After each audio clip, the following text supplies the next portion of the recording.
Isang pinagpalang hapon po sa inyo lahat at isang pinagpala, masagana at matagumpay pong bagong taon sa lahat po ng mga sumusubaybay sa SCB Daily Live Streaming na ito. At ganyan din po sa ating pong spiritual mentor, Pastor Wilbert, Pastor Rasmin, isang magandang hapon po sa inyo. At ako po nagpapasalamat sa isang panibagong pagkakataon na inyo pong binigay upang magamit ng Panginoon sa platform na ito ng SCB Live Stream sa pamagitan ng pagbabahagi po ng mensahe ng salita ng Diyos. Naniniwala po ako na sa pagpasok po natin ng bagong taong ito ay ninanais po natin na matiyak at malaman kung ano ba talaga yung direksyon ng buhay na nais natin na lakaran, na pamumuhay na kung saan ay nakaugnay doon po sa napapanahon na mensahe o pagkilos ng Diyos sa taong ito ng 2024. At ang mensahe at prophetic word po ng taong ito ay ating pong tinanggap mula sa lingkod ng Panginoon, ating pong spiritual na mentor, mula sa ating pong pastor, Pastor Wilbert, na ito pong taong 2024 ay pinanghahawakan ang salita ng Diyos.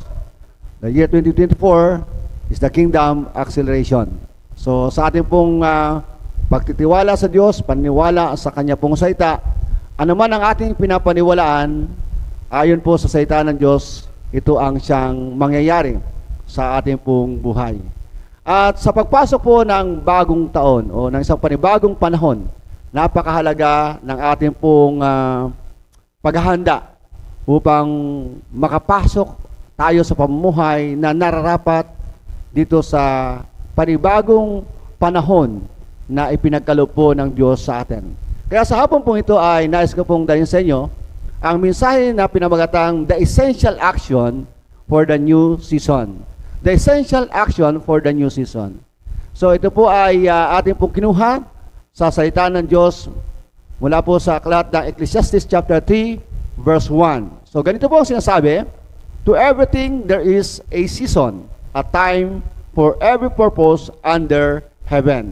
So ibig sabihin po, sa lahat po ng bagay, sa lahat po ng pangyayari ay nakatakda ito sa kanya-kanyang panahon. At ang bawat pangyayari sa kanya-kanyang panahon ay nakaugnay sa kung ano yung layunin na gusto ng Diyos na mangyari. So sa taong ito ng 2024 ay ating pong pinapanghawakan na ito isang panibagong panahon na ating mararanasan ang katuparan ng bahagi ng layunin ng Diyos sa ating pong buhay as individual. At bilang sa iglesia ay naniwala po tayo na ito rin po yung panahon na ating pong lalakaran na itinakda ng Diyos na yung kanya pong paghahari ay talagang maranasan natin. Yung bunga nito, yung reward mula sa pamuhay sa paghahari ng Diyos ay ating pong maasahan na ating pong maranasan sa taong ito. Dahil nga po sa ating pong pag-alam at pag-ugnay sa napapanahon na salita ng Diyos, ito po ay nagbibigay sa atin ng tagumpay ng ating pong buhay bilang mananampataya at bilang church.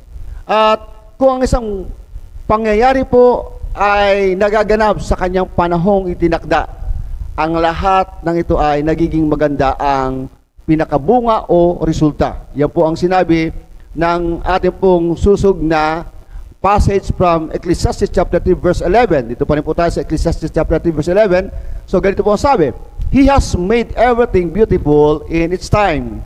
He has made everything beautiful in its time. Also, He has put eternity in their hearts, except that no one can find out the work that God does from beginning to end.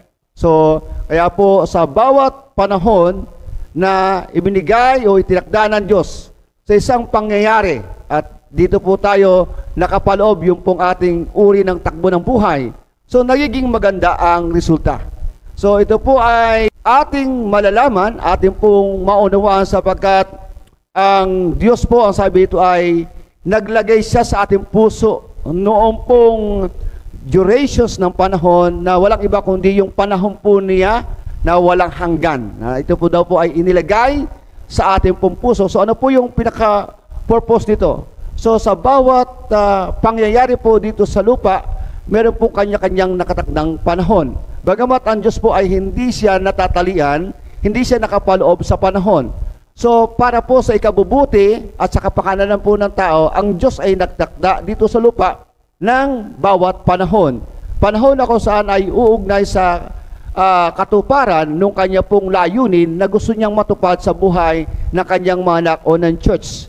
So bagamat aside po rito, hindi natin lubusang naunawaan ang lahat ng gawa ng Diyos mula sa simula hanggang sa katapusan, ngunit naniniwala po ako doon sa bawat pangyayari na gusto ng Diyos na ating maranasan, ito ay ating maunawaan. Sapagkat ang sabi po dito ay yung pong walang hanggan ay inilagay ng Diyos sa puso natin na siya rin pong dahilan upang ating pong maintindihan ang bawat pangyayari sa bawat panahon na itinakda ng Diyos para po sa atin. So, bagamat po ang lahat, ang sabi po dito, hindi natin naintindihan ang buong pangyayari, ngunit naniniwala po tayo na sa bawat bagong panahon na ibinibigay o pinaparanas ng Diyos sa atin, ito ay atin pong maunawaan o ipapaunawa ito sa atin po ng Panginoon. At kung atin pong naunawaan, ang bawat panahon o bawat pagpasok ng bagong panahon o new season ay kailangan po nating tapatan ito ng na mahalagang pagdedesisyon sa isang pagkilos na nararapat sa bagong panahon ito upang yung layunin ng Diyos, yung kagustuhan ng Panginoon ay tiyak na mangyari. So our topic today is the essential action for the new season. So, in my introductions po, ganito po ang sabi, the season of life is just come and go. Yan po yung natural, karaniwang nangyayari sa buhay natin.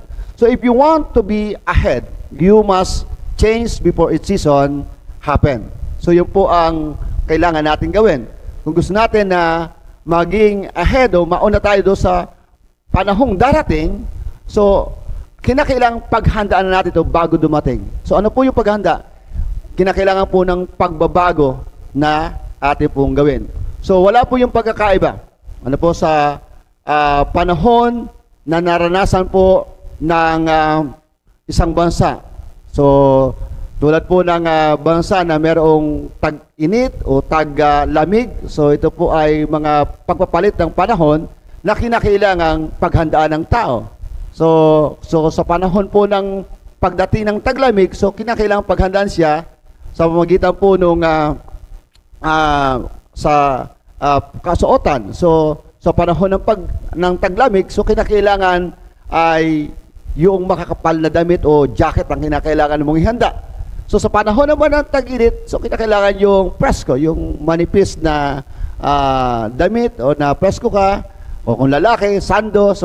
So kung ano po yung fitted sa bawat panahon, ano po yun ang dapat attire na makita sa atin. So kung meron pong ganito nangyayari in the physical realm, so naniniwala po tayo in the spiritual realm, so gano'n din po. So sa bawat pagpapalit ng panahon, kinakailangan natin ng pagbabago. Ano po? So yung pong transition, ang sabi po dito, ng lumang panahon, the transitions of the old season into a new season always start in prophetic word. So ito po yung dahilan kung bakit magagawa natin na tayo ay maging prepared sa pagpasok ng bagong panahon. So ito po ay nagsisimula sa proceeding or the prophetic word. At ito pong salitang ito ay proseso ng pagbabago na tayo'y dinadala sa isang sariwa at bagong pagkilos ng Diyos. Ulitin ko po, the transitions of the old season into a new season always start in prophetic word. It is a process of change that will bring us into the fresh move of God. So, sabi po ni Dr. Bill Hammond, prophetic words indicate new season and the new ways that God is moving in that season. At ang sabi naman po ni Dr. Jonathan David, a move of God provides clarity to the present direction God is taking in regards to the future destiny that is now focused. It is also unveiled the needed strategies that is required so that this destiny becomes attainable and achievable. So, ibig sabihin po, every fresh word, the new move of God, ito ay isang maliwanag na nagbibigay na po sa atin ng direksyon na tumutukoy sa ating pong hinaharap. At kung ating pong tinanggap ang salita ng Diyos na patungkol sa sariwa at bagong pagkilos niya, na patungkol sa ating pong hinaharap, kinakailangan natin ng focus dito. At sa bawat pagkilos po ng Panginoon, sabi ito po'y nagbubukas o nagbibigay sa atin ng kaparaanan upang yung pong salita ng Diyos o yung destiny na nais ng Lord na matupad sa atin ay talagang tiyak na mangyari sa atin. So, the essential action for the new season is leading us to engage in the fresh move of God and give us the ability to know the new ways of God to fulfill His purpose in that season. Kaya napakahalagang pagkilos para sa panibagong panahong ito ay nagdadala po sa atin na tayo ay talagang maugnay, kumilos o mamuhay dito sa sariwang pagkilos ng Diyos at sa ating pong puplo o sa ating pag-connect dito sa fresh move of God ay nagbibigay sa atin ng kakayanang maunawaan natin yung bagong kaparaanan mula sa Diyos upang matupad ang kanyang layunin sa panahong ito na kanya pong itinakda.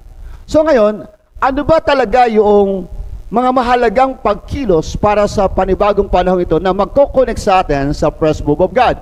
So what are the essential action for the new season that connect us into the fresh move of God? Number one, prepare with a repentant heart. Prepare with a repentant heart. So aside po ng word from Acts chapter 17, verse 30 in New Living Translation, God overlooked people's ignorance about these things in early year times. But now He commands everyone, everywhere to repent of their sins and turn to Him. God overlooked people's ignorance. So, ang sabi po dito ay hinayaan ng Diyos ang kamangmangan ng tao, yung ignorance ng tao sa matagal na panahon. Pero ngayon ay iniuutos niya na ang bawat isa saan mang lugar ay magsisi ng kalang kasalanan at manumbalik sa Kanya. So ano po ba yung kaignorantihan na naranasan ng tao, especially ang mga mananampalataya? Yung isang panibagong panahon na ibinigay sa atin ng Diyos, kung hindi natin alam kung ano ang panibagong pagkilos ng Panginoon at namumuhay tayo salungat sa panibagong pagkilos ng Diyos dito sa panibagong panahon na Kanyang binigay, ito po ay kamangmangan sa Kanyang harapan. Ignorance. At ito'y kasalanan sa Kanyang pong harapan. Yung tayo nabubuhay na hiwalay doon sa Kanyang kalooban. Yung tayo ay hiwalay o salangsang doon sa Kanyang panibagong pagkilos. So ito po ay kasalanan. Ito ay ignorance sa harapan ng Panginoon. Kamangmangan sa harapan ng ating Diyos. At ang tanging gamot po dito, sabi ng Kanyang salita ay ang pagsisihan nito sa harapan po ng ating pong Panginoon. Upang hindi na ito madala pa natin doon sa panibagong panahon na ipinagkakaloob sa atin ng Panginoon. So ang panahon po ay pagpapala ng Diyos at ito ay napakahalaga sa bawat katuparan ng layunin, kalooban ng Diyos. Kaya nga po sinabi kanina sa Ecclesiastes na sa bawat pangyayari sa silong ng langit ay may kanya-kanyang panahong itinakda. So napakahalaga po yung panahon. So, ang panahon na ibinigay sa atin ng Panginoon ay magamit doon sa kung ano ang galaw ng Diyos, sa kung ano yung kanyang kalooban. Dapat ang panahong ito ay magamit. At kung hindi magagamit, ang panahong pinagkaloob ng Diyos sa atin ay lumalabas po na tayo ay mga taong ignorance sa kanya pong harapan at kasalanan sa kanyang harapan na dapat nating pagsisihan. Kaya po, ang ating pong dapat isa sa assessment ay yung buhay ko ba ay naka-align? Ito ba ay connected sa panibagong pagkilos ng Diyos sa panibagong panahong ito? Yan po ang isang napakagandang assessment po natin sa pagpasok ng panibagong taon ito. At ito rin po ang sabi ng Acts chapter 3 verse 19. Therefore repent and return, so that your sin may be wiped away, in order that times of refreshing may come from the presence of the Lord. So, dumarating yung panahon ng kaginhawahan pagkatapos ng isang totoong pagsisisi at panunumbalik sa Panginoon. Kaya kung gusto nating maranasan ang panibagong breakthrough, isang panibagong kaginhawahan sa taong ito ng 2024, so napakahalaga po nito, yung pagsisisi at panunumbalik sa kanya pong harapan. So, ang isa pong blind spot sa buhay po nating mananampataya, hindi nangangahulugang marami na tayong alam sa salita ng Diyos, hindi nangangahulugang tayo'y matagal na sa church, ay okay tayo sa lahat ng panahon. Si Paul di po nagsabi na ang nag-aakalang nakatayo ay siyasat ng kanyang sarili, baka siya ay buwal na. So isang bagay na hindi po natin alam, baka merong mga unknown sin na ating pong nalalakaran o ating tinotolerate sa buhay po natin na nagiging hadlang upang tayo ay hindi maka-flow doon sa fresh move of God o the new season na ibinigay sa atin ng Panginoon. So ang tanging antidote ay walang iba kundi yung totoong pagsisisi sa harapan ng Panginoon. So pag sinabi po nating totoong pagsisisi, genuine repentance, ito po ay tungkol sa pagbabago ng buhay. So bakit po natin nasabi na the genuine repentance is about transformations of life?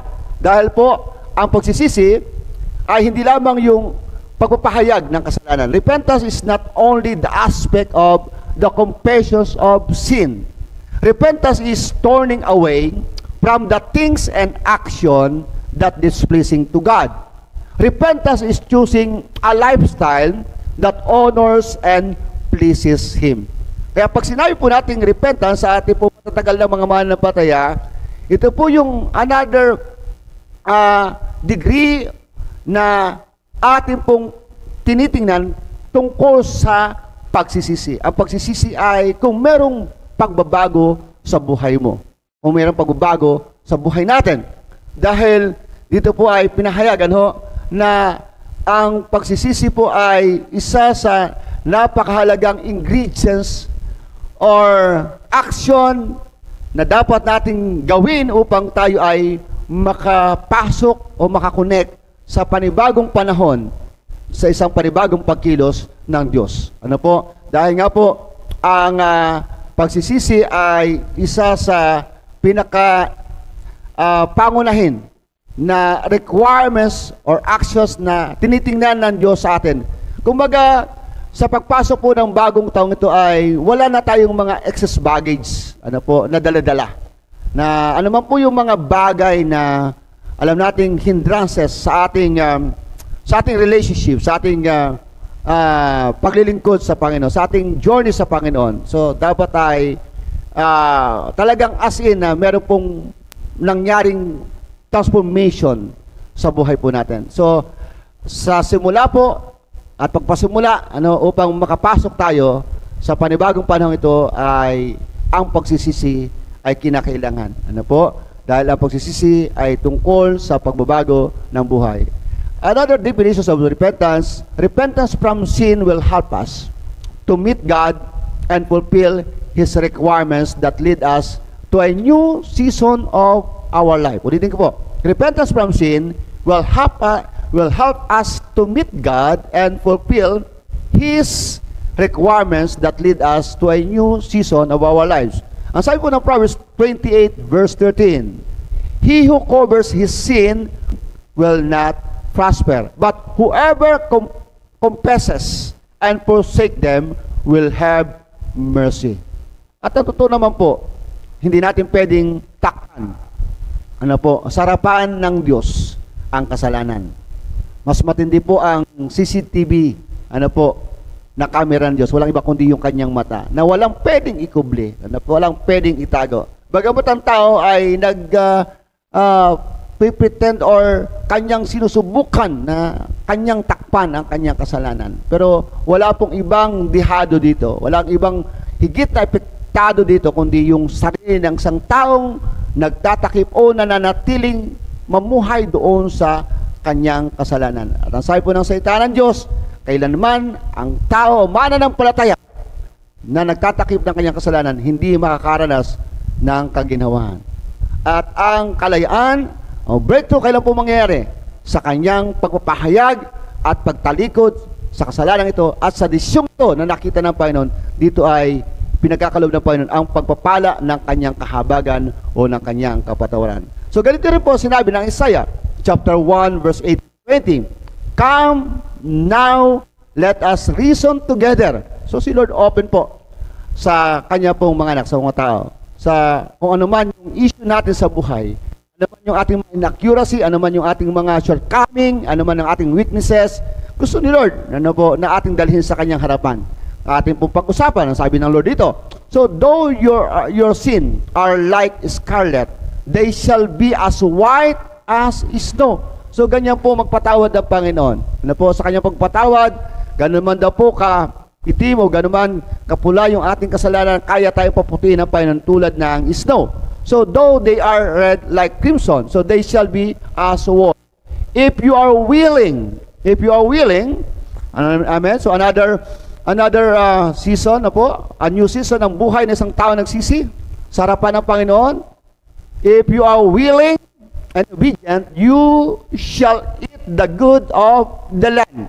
But if you refuse and rebel, so kapag nanatili tayo doon sa kasalanan na dapat natin na ito ay pagsisihan, so ibig sabihin tayo po ay nagre-rebel din sa Panginoon. So atin pong nire-refuse, atin pong nire-reject yung habag ng Diyos sa atin. If you refuse and rebel, you shall be devoured by the sword, for the mouth of the Lord has spoken. So after the repentance, meron pong panibagong panahon, panibagong paggalaw ang Diyos sa buhay ng mga tao, na kanyang mga anak, na totoong merong pagsisisi. So nakita ko po after the repentance, na andun yung pong breakthrough, na andun yung blessing ng Lord na naranasan ng isang tao na kung saan ay totoo na nagsisi sa Kanya. Sa pagsisisi ng isang tao ay nagagawa niyang makapasok sa panibagong panahon na itinakda ng Diyos. At ang pagtatagumpay po ay isa rin po ito sa ni-require ni Lord sa kanya pong bayan sa panahon ni Joshua, na alam po natin na ang pagsisisi ay paglilinis ng ating pong mga sarili sa harapan ng Panginoon, upang makita natin yung gagawin ng Diyos sa panig natin, sa buhay natin. So, ito po yung isa sa requirements sa unang hakbang ng pagtatagumpay, na tulad ng sinabi ko po kanina, na tiyakin natin na wala na tayong mga excess baggage, na dala-dala, sa harapan ng Panginoon, sa pagpasok natin ng bagong taong ito, upang makita natin yung panibagong pagkilos ng Diyos sa isang kamangha-mangha at dakilang bagay. Na makita natin yung panibagong pagpaparanas ng Panginoon ng kanyang kabutihan at katapatan sa buhay natin. So sabi po dito sa Joshua chapter 3 verse 5, Then Joshua told the people, Purify yourself, for tomorrow the Lord will do great wonders among you. Purify yourself. So sa ating pong mga mananampalataya sa ating church, ang tanging paraan ng pagdidetox, paglilinis natin, ay walang iba kundi yung genuine repentance. At ang sabi po ito, kung merong pagsasanctify, kung merong pag-purify sa ating mga sarili, makikita natin ang dakilang pagkilos ng Diyos para sa atin. So sa taong ito, nakaka-excite po sapagkat dakila at kamangha-mangha ang panibagong gagawin ng Diyos sa buhay ng kanyang mga anak o ng kanyang iglesia. So, the essential action for the new season, ang una pong kailangan natin, magkaroon tayo sa ating paghahanda, ng pusong totoong nagsisi sa kanya pong harapan. Na yung mga bagay na hindi na dapat maulit na mga mali, mga kahinaan, laban sa kanyang harapan, ay hindi na natin dala-dala sa panibagong taong ito na ipinagkaloob sa atin ng Panginoon. Pangalawa po, possess a new nature that is suitable for the first move of God.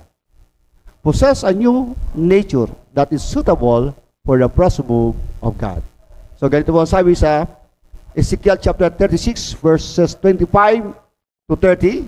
Ezekiel chapter 36 verses 25 to 30. I will sprinkle clean water on you, and you shall be clean from all your uncleanness.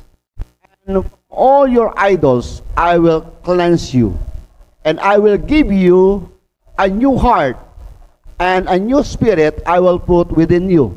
And I will remove the heart of stone from you, your flesh, and I will remove the heart of stone from your flesh, and give you a heart of flesh. And I will put my spirit within you. And cause you to walk in my statutes, and be careful to obey my rules. You shall dwell in the land that I give to your fathers, and you shall be my people, and I will be your God. And I will deliver you from all your uncleanness, and I will summon the grain and make it abundant, lay no famine upon you, and I will make the fruit of the tree and the increase of the field abundant, that you may never again suffer the disgrace of famine among the nation. Amen? So, in every new season na kung saan ay pagpapahayag ng panibagong pagkilos po ng Diyos. So, kinakailangan natin talaga po yung kahandaan. Kanina po ay sinabi sa atin ang unang pagkilos, paano tayo makaka-flow, paano tayo makaka-connect sa panibagong panahon ito, sa panibagong pagkilos ng Lord. Kailangan natin ng repentant heart. Kung nasa atin yung repentant heart, ito po ay tumutugma sa pangalawang requirements nito na pagkilos natin sa pagpasok sa panibagong pagkilos ng Lord. Nagkakaroon tayo ng panibagong kalikasan. A new degree of transformation, dito po makita natin, ay gawa o galaw din ng Diyos sa buhay po natin. So kung wala po yung biyaya ng Panginoon, imposible po natin na maranasan ang magkaroon tayo ng panibagong antas ng panibagong kalikasan na fitted na ito ay angkop sa panibagong paggalaw ng Diyos. Dito po sa Ezekiel, sinabi po dito na yung panibagong kalikasan na angkop sa panibagong galaw o kilos ng Diyos, siya rin po ang may akda nito para sa atin. Dahil imposible sa atin na mabago natin yung ating nature sa ating kapaanan. At dito po pinakita ng Lord, paano ba tayo consistently na magtataglay at lalago sa panibagong kalikasan. At sinabi po ni Paul, in the 2 Corinthians chapter 5 verse 17, na ang sino mang nakikristo o nakipagkakaisa kay Kristo ay sarang bagong nilalang. So ito po yung buhay na tinanggap po natin sa Panginoon. Na siya rin po ang may gawa na tayo ay binago yung ating kalikasan. At naniwala po ako na ang panibagong kalikasan ito ay merong degree ng pagbabago na dapat nating matin sa bawat panibagong panahon sa isang panibagong pagkilos ng Diyos. So dito po pinakita na ang pagbabago po ay nagsisimula sa salita po ng Diyos. So wala po tayong ibang nakikita na kumakatawan sa isang malinis sa tubig na tulad sinabi ni Ezekiel, kundi ito ay tumutukoy sa kanya pong salita. Sa magitan ng salita ng Diyos ay nalilinis tayo sa ating mga karumihan. So, sabi po dito ng salita ng Panginoon, hindi lamang tayo lilinisin ng Panginoon doon sa ating mga contamination ng kasalanan o karamihan, kundi lilinisin din tayo ng Panginoon mula doon sa mga pagsamba sa anumang klaseng Diyos-Diyosan. Ang sabi po, from all your idols, I will cleanse you. And then, sabi po dito, after ng pagkakaroon ng internal cleansing, ang sabi po ng Lord dito ay, I will give you a new heart. I give you a new heart.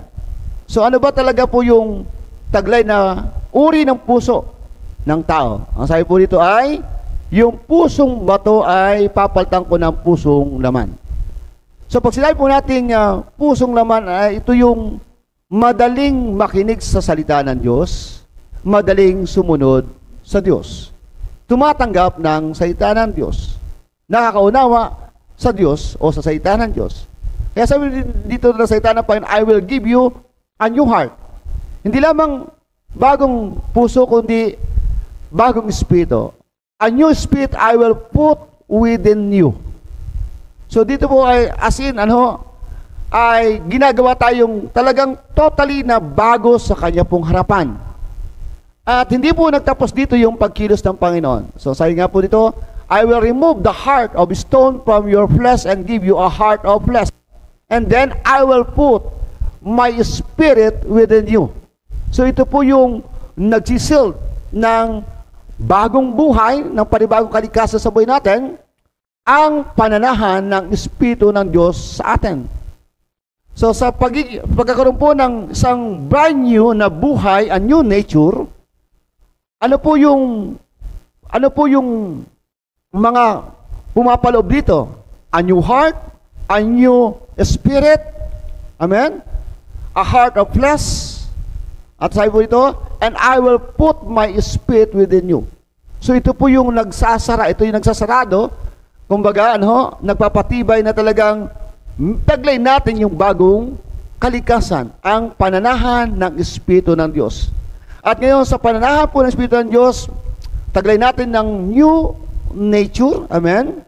At merong new mandate, na lalakaran ang tumanggap ng bagong kalikasan. At dito po sa ibinibigay ng Lord na mandate or assignment o kanyang salita, hindi na po tayo dapat struggle. Kasi po, ang sabi po dito ni Ezekiel, I will put my spirit within you, I and cause you to walk in my statute and be careful to obey my rules. So yung ating kapasidad, yung ating pong kakayanan na gawin ang salita ng Diyos, ang sumunod sa salita ng Panginoon, ay dahil sa ang Espiritu ng Diyos ay nasa atin. So isa po pala ito sa ebidensya ng nagtataglay ng bagong kalikasan na kung ang Espiritu ng Diyos ay nasa Kanya, so hindi na sa Kanya dapat struggle ang pagsunod sa mga salita, kautusan, panuntunan ng ating Panginoon. So, kapag tayo po'y gumagawa o kumikilos ayon sa salita ng Diyos, ating sinusunod yung proceeding or the now word of God, ibig sabihin ito, indication po ito that we are connected to the press move of God. Amen?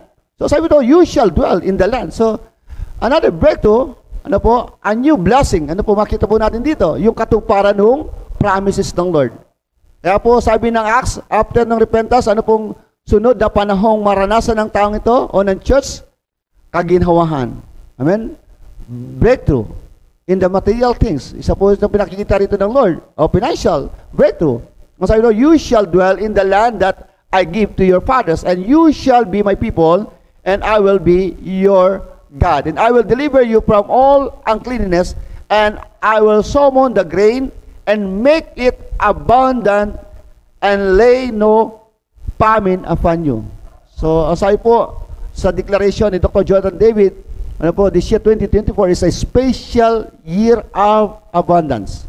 At sinasabi po dito ng word sa atin, and make it abundant and lay no famine upon you. And I will make the fruit of the tree and the increase of the field abundant, that you may never again suffer the disgrace of famine among the nation. So, sa ating pagtataglay ng pagbabago ng ating buhay upang maging suitable, maging fitted ang ating pong buhay sa fresh move of God. So, ang isa pong makita nating resulta, yung pong breakthrough in finances, in material things. Ano po?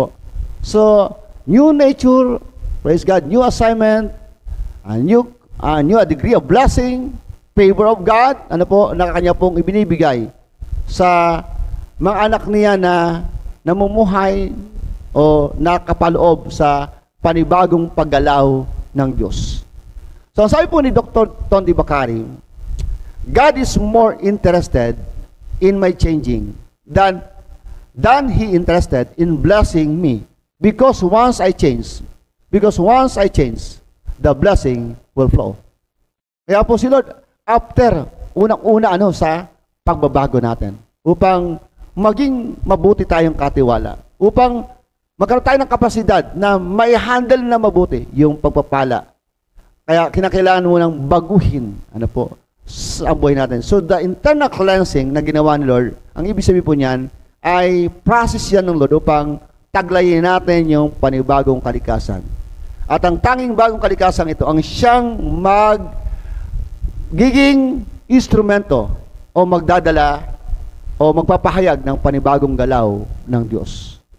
So the structure of our life should contain, not restrain, the fresh move of God.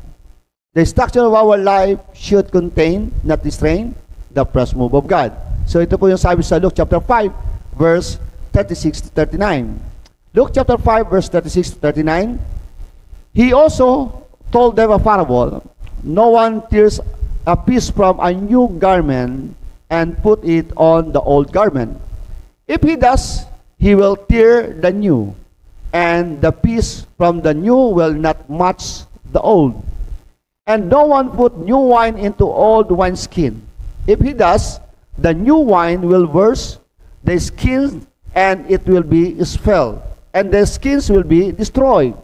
But new wine must be put into fresh wineskin. And no one after drinking old wine desires new. For he say, the old is good. Amen?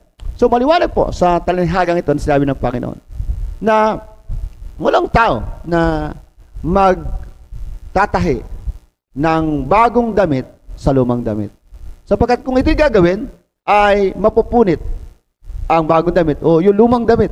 So hindi sila match, ang sabi po, na yung pong itagpi, mag-combine ang bago at ang lumang damit. So ganoon din, panibagong pagpapahayag ng Panginoon na talinhaga, ang luma na sisidlan ay hindi pwedeng lagyan ng bagong alak. At ang bagong sisidlan, hindi pwedeng ilagay ang lumang alak sapagkat ito ay masisira itong sisidlan, itong wineskin. So sabi ng Lord, ang bagong alak ay dapat ilagay sa bagong sisidlan, the new wineskin. New wine must be put into fresh wineskin. At sabi po dito, walang tao na uminom ng lumang alak at pagkatapos niyang makainom ng lumang alak, hindi niya nanaisin na inumin ang bagong alak sapagkat ang kanya laging sasabihin, mas mabuti, mas mainam, mas masarap ang luma. So, ano yung sabi po ng mensaheng ito? Sinasabi po natin ito, the structure of our life should contain, not restrain, the fresh move of God. Hindi po, ganun kadali na pasukin, mamuhay sa panibagong antas ng bagong buhay. So, dito po sinasabi ng Panginoon, no one after drinking the old wine desire new, for he say, the old is good. So, ang lagi pong temptation sa tao, mas gugustuhin ang mamuhay sa nakaraan. Ang mamuhay doon sa kanyang comfort zone, sa nakaraan. Hindi niya agad basta-basta yayakapin yung bagong antas ng pamumuhay. So, yan po yung pinaka-natural. By human nature, mas malakas yung hatak na manatili sa nakaraan kaysa mamuhay sa panibagong sistema ng buhay. So, kaya po, si Lord ay humahanap ng church o ng kanyang mga anak na talagang magiging carrier, ng kanyang panibagong pagkilos. Kaya merong process of change upang maging angkop at karapat-dapat po tayo doon sa panibagong galaw ng Panginoon. So kung gusto natin na lumakas sa panibagong galaw ng Panginoon, kinakailangan ang bagong antas ng bagong buhay na fitted sa panibagong galaw ng Diyos. So sabi po ng ating spiritual mentor, Pastor Wilbert, most of the time, the obsolete and the passing move are always in conflict with the new move of God. Ulitin ko po. Most of the time, the obsolete and the passing move are always conflict with the new move of God. Lahat po tayo. Yan po ang pinagdadaanan at yan po naranasan. Kaya po, kailangan yung strong decision and constant dedication na taglayin yung bagong kalikasan na siyang may kakayanan na mamuhay sa panibagong paggalaw o kilos ng Diyos. So sa ating pong nalamang ito, hindi basta po natin nalaman. Kailangan nating mag-decide ngayon. Kasi ang pagbabago po ay nakasalalay doon sa response natin doon sa salita ng Diyos na kung ito'y kinakailangan, so kailangan po natin yung agaran na pagtugon ng paglalapat ng salita ng Diyos. So sa ating pong buhay, kinakailangan po natin tiyakin na kung ano yung ginagawa ng Diyos, kung ano yung galaw ng Diyos at sinasabi ng Diyos, dapat dito po nakapaloob o nakapailalim ang takbo ng ating pong buhay. So kung gusto natin magtagumpay sa taong 2024 at kung gusto natin pong magkaroon tayo ng panibagong patotoo na ayon sa resulta ng galaw ng Diyos sa taong ito ng 2024. Amen? Possess a new nature that is suitable for the first move of God. Pagkato po, what are the essential action for the new season that connect us into the first move of God? Prioritize the presence of God through intimacy. Prioritize. Ibig sabihin po, sa unang-una na listahan na dapat na ating gagawin sa taong ito ay ang presensya ng Diyos.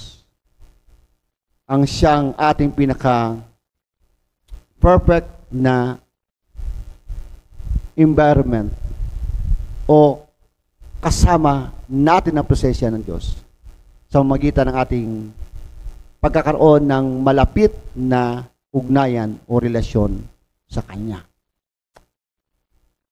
Ang sabi po ng Psalm 68 verse 35, O God, you are more awesome than your holy place. Na-appreciate natin yung presensya ng Diyos. Nare-recognize natin ang presensya ng Diyos after na ating ma-establish o ma-build yung malapit na ugnayan sa Kanya. Maraming nagpupuso sa lugar na langit. Pero yung ganda at pagiging perfecto ng langit, merong pinanggagalingan. Merong dahilan.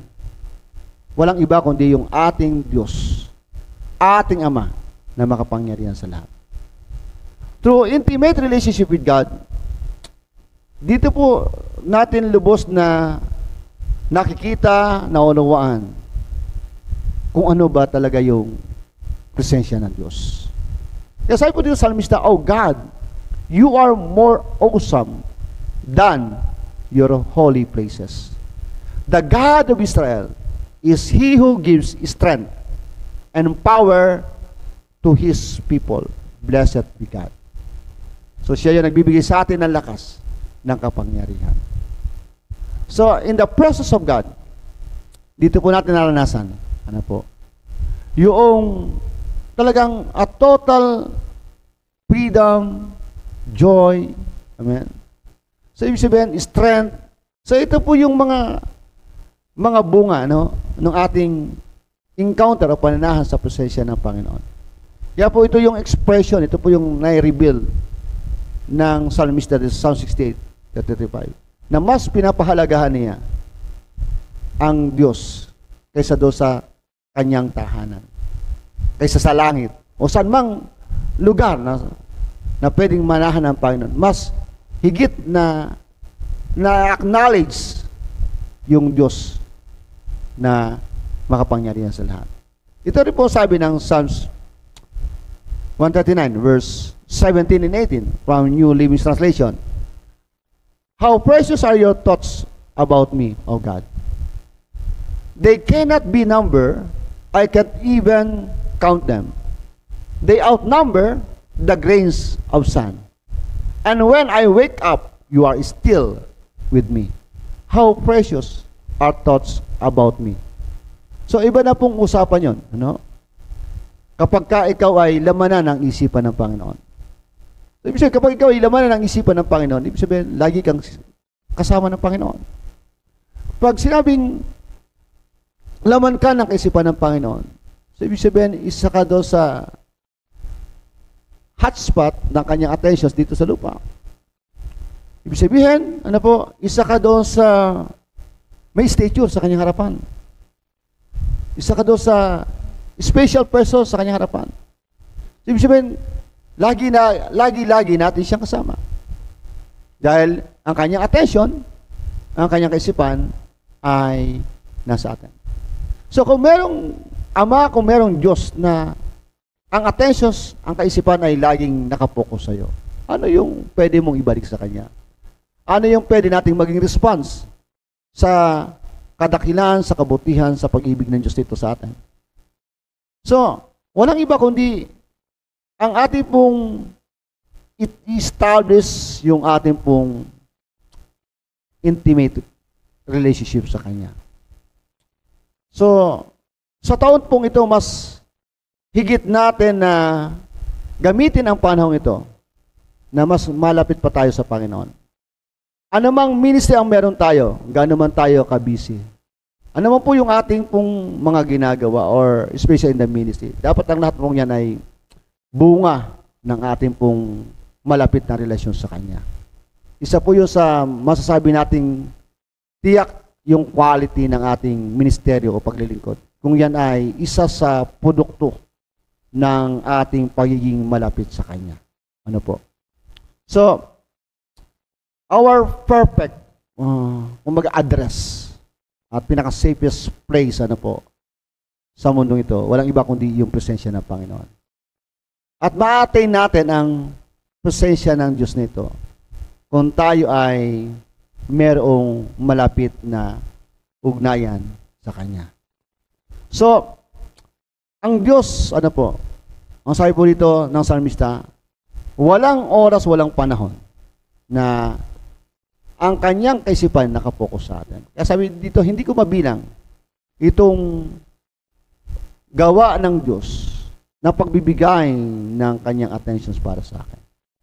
So, ibig sabihin, isa ka sa number 1 sa kaisipan ng Panginoon. Pag number 1 ka sa kaisipan ng Panginoon, ibig sabihin, namumuhay ka sa bukas na kalangitan na Kanya pong presensya ay laging nasa iyo.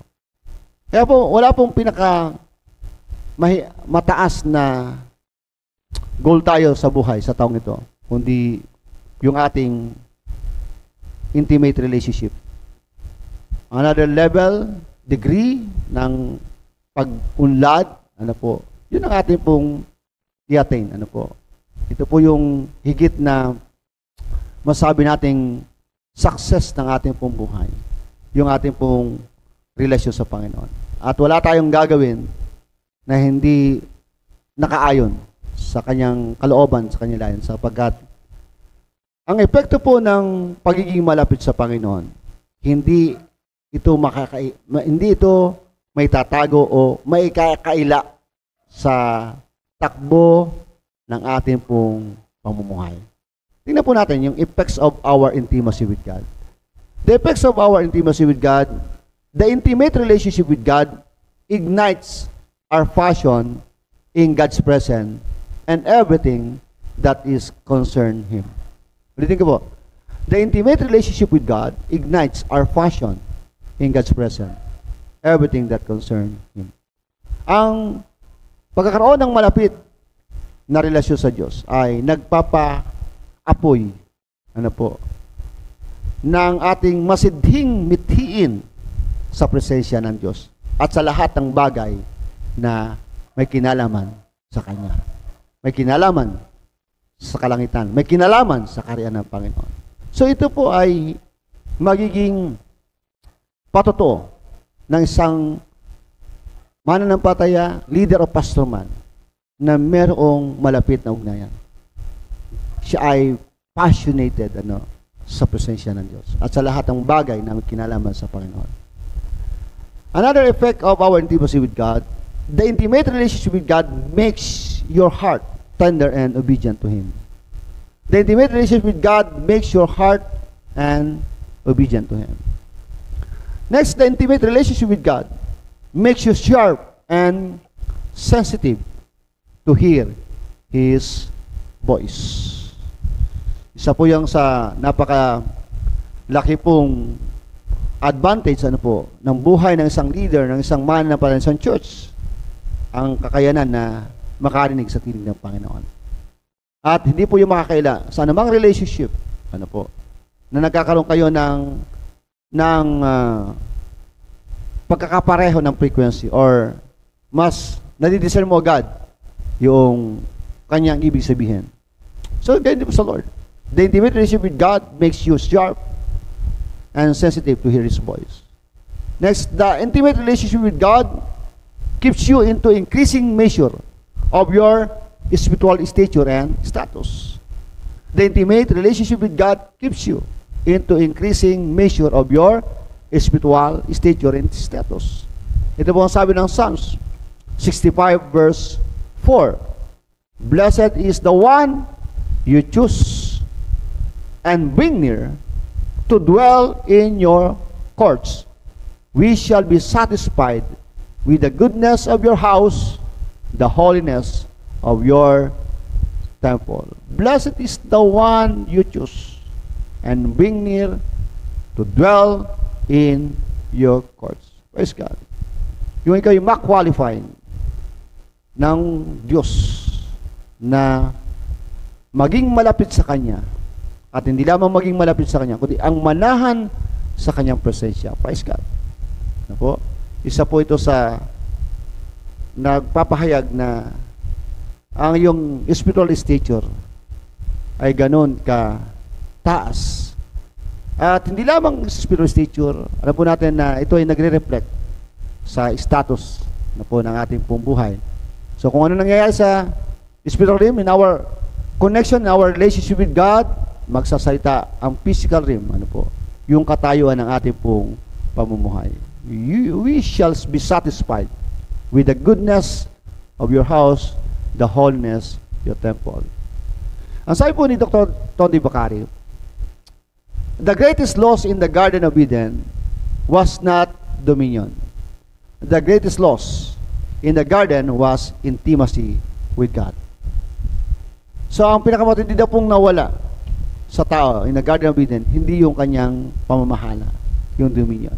Kundi, ang pinakamatinding nawala sa tao ay ang kanyang pagiging malapit sa Diyos. At ito pa rin po ang struggle ng marami sa atin. Baka hindi natin namamalayan na tayo nagiging katulad din ng Ephesian Church. In the Revelation, makita ho natin na yung Ephesian Church talagang nandun yung kanyang mga good works, na matindi yung kanyang paglilingkod, yung kanyang pagpoprotect sa church, sa mga false doctrine, false apostle. Nakita ng Lord, yun yung mga good works. Pero merong matinding laban ng Diyos sa church na ito. Ang sabi ng Panginoon, meron akong laban sa iyo. Ano po yun? Iniwanan mo ka yung una mong pag-ibig. In other terms, nanlamig ka na sa akin. So, pwede pala yun, Pwede tayong gumawa sa ministry. Marami tayong accomplishment na hiwalay doon sa ating pong ugnayan o relasyon sa Panginoon. Kaya po na mahalaga na yung ating ginagawa sa Panginoon at anumang pong uri ng ministry yan, mas magandang tingnan na ito ay resulta, produkto ng ating relasyon sa Kanya, the intimate relationship, intimacy with God. So, ito po ang maaring struggle pa rin ng marami. So, sa tulong po ng Panginoon, kung nakita ng Lord yung ating passion sa Kanya, diyan po tayo sasama at gagabayan ni Lord. So, sa taong ito, mas mag-spend po tayo ng quality time. Special time sa ating pag-upo sa presensya ng Panginoon. Sa Kanya pong salita. So, yung pong relationship natin ay mas i-priority natin yung relationship natin sa Lord na meron itong talagang breakthrough, Dahil kung ito ang higit at matinding nawala sa tao, ito yung ating impulso na maibalik natin. So, hindi po ito patagalan sa church. Kaya po ang kaibahan po natin sa loob ng church ay pagdating doon sa ating relationship sa Kanya.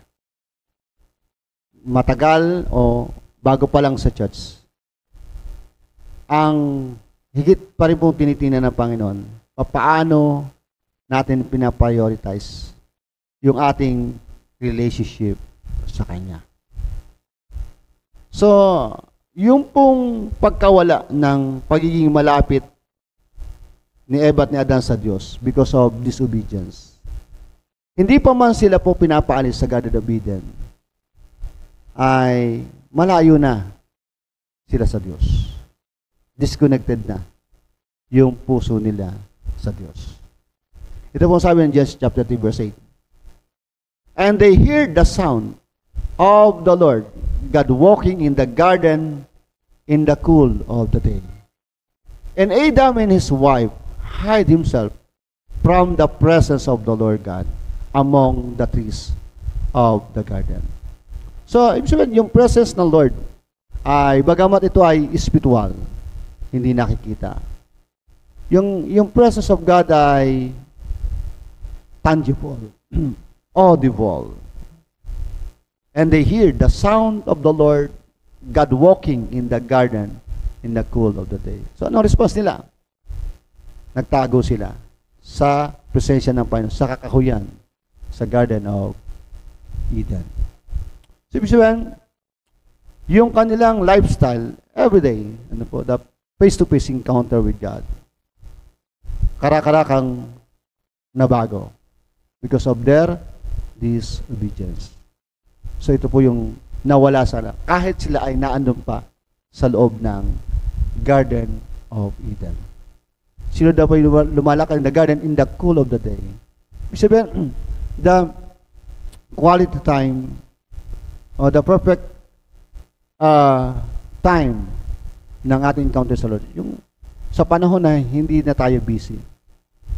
Hindi na busy yung ating mga kaisipan. Na talagang maibibigay natin yung ating sarili sa Kanya. Yung ating talagang wala iba tayong ipupurso kundi ang presensya ng Panginoon. Hindi tayo yung mga mananampalataya na kung saan ay kaya lang matindi yung pagpupurso sa Lord ay drive ka ng iyong mga pangailangan. You must be a God-driven, not a needs-driven. Yun po isang bagay na motivations na dapat meron tayo. Na wala kang ibang pinupurso kundi ang ating Panginoon. To build the intimate relationship with God.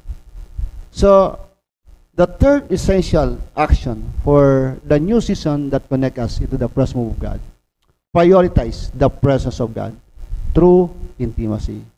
Fourth, dito po ako magtatapos. Pursue to ignite your personal or family altar. Pursue to ignite your personal or family altar. Kumusta na po yung ating pong mga personal and family altar. Ano na po yung motivation? Ano yung level of intense ng ating family altar or ng ating personal altar? Katulad ba rin siya nung unang-unang pasok ng intense lockdown? Kumusta na po? So alam ko po na ang tendency sa ating journey sa family altar or personal altar ay may mga pagkakataong parang obligations na lang, ritual, or nagiging religious na lang. But we pray, sa panibagong taon ito, 2024, mas pag-apuyin natin, mas pag-alabi po natin yung ating personal or family altar. Ang sabi po ng Leviticus chapter 6 verse 12 to 13, Leviticus chapter 6, 12 to 13. The fire on the altar shall be kept burning on it. It shall not go out. The priest shall burn wood on it every morning. He shall arrange the burnt offering on it, and shall burn on it the fat of the peace offerings. Fire shall be kept burning on the altar continually, it shall not go out. So dito po sinasabi ng word na yung pong fire sa altar ay patuloy na pagningasin. Hindi dapat itong mamatay. Yung fire sa altar ay patuloy na pagningasin, hindi dapat ito mamatay. So sinasabi po sa atin ng salita ng Diyos na yung ating personal o family altar, mas lalo nating pag-alabi pa sa taong ito ng 2024. So, we do believe sa special visitations ng Lord as a press move ng Lord po sa taong ito. Na isa ito sa, nakikita ko po na bunga ng panibagong galaw ng Diyos in a kingdom acceleration.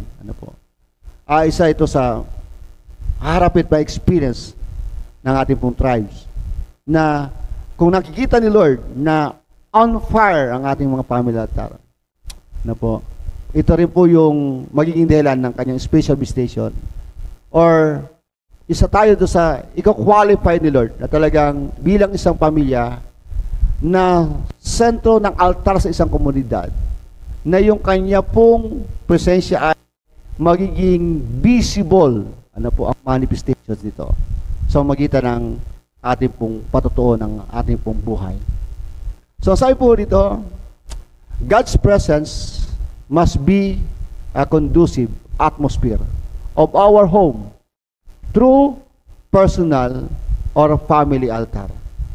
Handle well and honor His presence until it impacts will lead us to abundance in all aspects of our lives. So, ang tahanan po natin, pwedeng maging munting langit dito sa lupa. Kung ang atmosphere ay walang iba kundi ang presensya ni Lord. At mangyayari daw po ito sa ating consistent na paggalaw, paggawa ng merong alab sa ating mga puso ang pagsagawa nitong ating personal and family altar.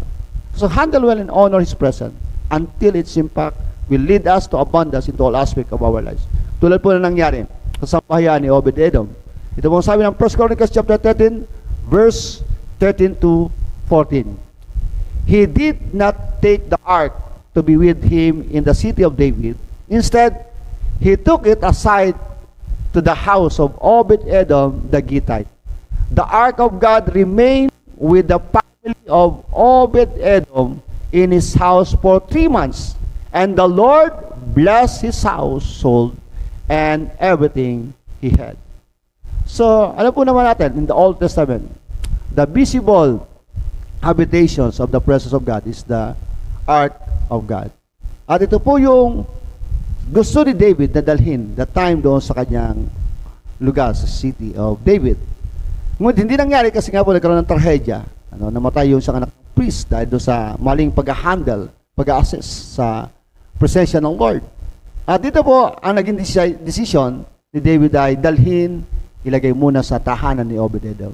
At sa pananatili ng 3 months, in just 3 months, ano po, makita natin dito yung acceleration. Ano po. In just 3 months, sabi po daw, pinagpala ng Diyos ang buong sambahayan at anumang pag-aari na meron si Obed-Edom. So ano pong dahilan? The presence of God. Yung presensya ng Lord, ano po, ay nagpapa-accelerate, ano po, kung ano yung breakthrough, ano po, na nais ng Lord, na ikaloob para sa atin. Nakita ho natin dito, pinagpalang lubos ang sambahayan ni Obed-Edom dahil sa presensya ng Lord. Na-handle na mabuti ni Obed-Edom na kanyang sambahayan. Na-honor na mabuti ni Obed-Edom na kanyang sambahayan ang presensya ng Lord. Kaya naman yung testimony, yung impact nito ay lubos na sila ay pinagpala. So the presence of God, or God's presence, is the extraordinary protection of our home at all times through persistent family altar. Kaya huwag po natin yung panghinawaan. Manatili po nating nag-aalab, on fire itong ating family altar. Kaya nga po sabi ni Paul in the 1 Thessalonians chapter 5 verse 17, pray without ceasing. Pray without ceasing. So sa patuloy na panalangin, na po, dito natin napanatili na yung ningas, ano po, yung liwanag, ano po, ng ating family altar ay napapanatili. So God's presence, ano po, is the extraordinary protections of our home at all times through persistent family altar.